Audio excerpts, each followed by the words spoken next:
मोहम्मद अजहरुद्दीन एक मर्तबा फिर से चर्चा में है और इस मर्तबा उनका नाम उनके लिए मुसीबत बन गया है और उनके नाम की वजह से अब उन्हें कोर्ट में जाना पड़ रहा है। पूरा मामला यह है कि हैदराबाद क्रिकेट एसोसिएशन को कोर्ट की तरफ से यह ऑर्डर दिया गया है कि मोहम्मद अजहरुद्दीन का नाम राजीव गांधी इंटरनेशनल स्टेडियम से रिमूव कर दिया जाए। इससे पहले भी मोहम्मद अजहरुद्दीन पर यह चार्जेस लगे थे कि जब वो एचसीए के प्रेसिडेंट थे तो उस वक्त उन्होंने अपनी पोस्ट का मिस यूज किया था, जिसकी वजह से उन्हें कोर्ट में चैलेंज भी करना पड़ा था। मगर एक मर्तबा फिर से अब मोहम्मद अजहरुद्दीन के नाम को लेकर मामला कोर्ट में पहुंच चुका है और यह ऑर्डर उस वक्त आता है जब हैदराबाद क्रिकेट एसोसिएशन की एक यूनिट लॉर्ड्स क्रिकेट क्लब इस मामले को कोर्ट तक ले जाती है। कोर्ट में अजहरुद्दीन के खिलाफ यह दावा किया गया कि जब अजहरुद्दीन एचसीए के प्रेसिडेंट थे तो उस वक्त उन्होंने अपनी पोस्ट का मिसयूज किया और विदाउट एनी प्रॉपर चैनल के उन्होंने अपना नाम पवेलियन में लिखाया। यही वजह है कि इनकी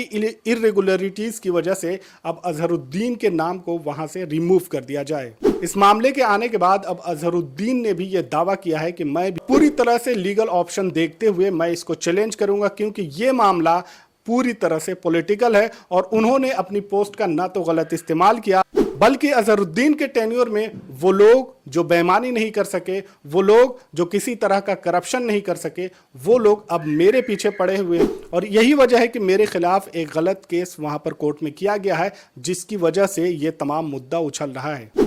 अजहरुद्दीन ने इस बात का भी जवाब देते हुए कहा कि कुछ लोगों का कहना है कि वो वीवीएस लक्ष्मण का नाम अजहरुद्दीन ने पवेलियन से हटा दिया था, जबकि ये सच नहीं है। अगर आपको इसकी हकीकत जाननी है तो आप जाकर स्टेडियम में देखें, वीवीएस लक्ष्मण का नाम अभी भी पवेलियन में मौजूद है और इस तरह की जो खबरें मेरे खिलाफ चलाई जाती हैं वो बिल्कुल बेबुनियाद होती। एचसीए में रहते हुए जो कुछ अच्छे काम हमने किए हैं और उसकी वजह से जिन लोगों को नुकसान हुआ है, जो ये नहीं चाहते थे कि एचसीए प्रोग्रेस करे, जो ये नहीं चाहते थे कि एचसीएच पूरी तरह से प्रॉपर चैनल के साथ चले, ऐसे में जब मेरे टेन्योर में उन तमाम लोगों पर रोक लगी तो उसके बाद अब वो हमारे पीछे पड़े हुए हैं। मोहम्मद अजहरुद्दीन का इस मामले में ये कहना है कि ये पूरी तरह से प्रॉपर चैनल के साथ ही नाम वहां पर लिखवाया गया है। मोहम्मद अजहरुद्दीन 2019 से 2023 तक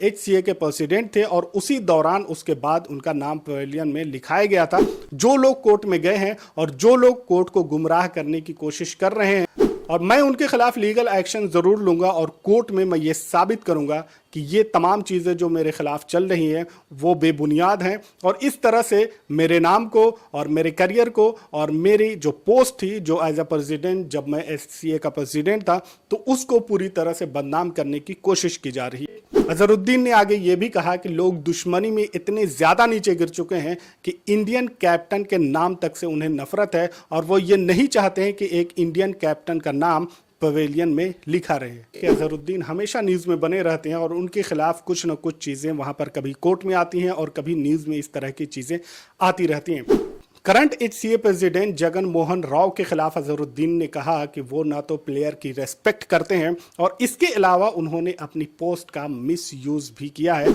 और उसकी जिंदा मिसाल यह है कि एक ऐसा प्रेसिडेंट जिसने एचसीए को तरक्की दी, जिसने एचसीए में नए डायमेंशन लाए, जिसने एचसीए में करप्शन दूर किया, अब वो उसी के खिलाफ कार्रवाई करने की कोशिश कर रहे हैं। और यही वजह है कि अपनी एक यूनिट लॉर्ड्स क्रिकेट क्लब के हवाले से लॉर्ड क्रिकेट क्लब को सहारा बनाते हुए उन्होंने ये केस कोर्ट में दर्ज किया है।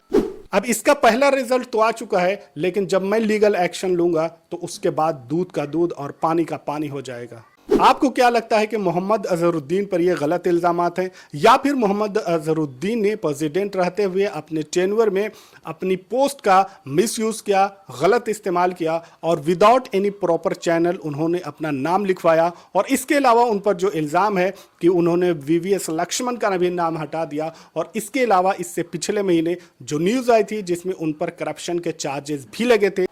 इस पूरे मुद्दे पर आपकी क्या राय है कमेंट में जरूर बताएं। चैनल पर नए हैं तो इसे सब्सक्राइब कर लें और बेल आइकन जरूर दबा लें ताकि हर वीडियो आप तक सबसे पहले पहुंच सके। मिलते हैं अगले वीडियो में, तब तक के लिए आप अपना ख्याल रखें। Thanks for watching.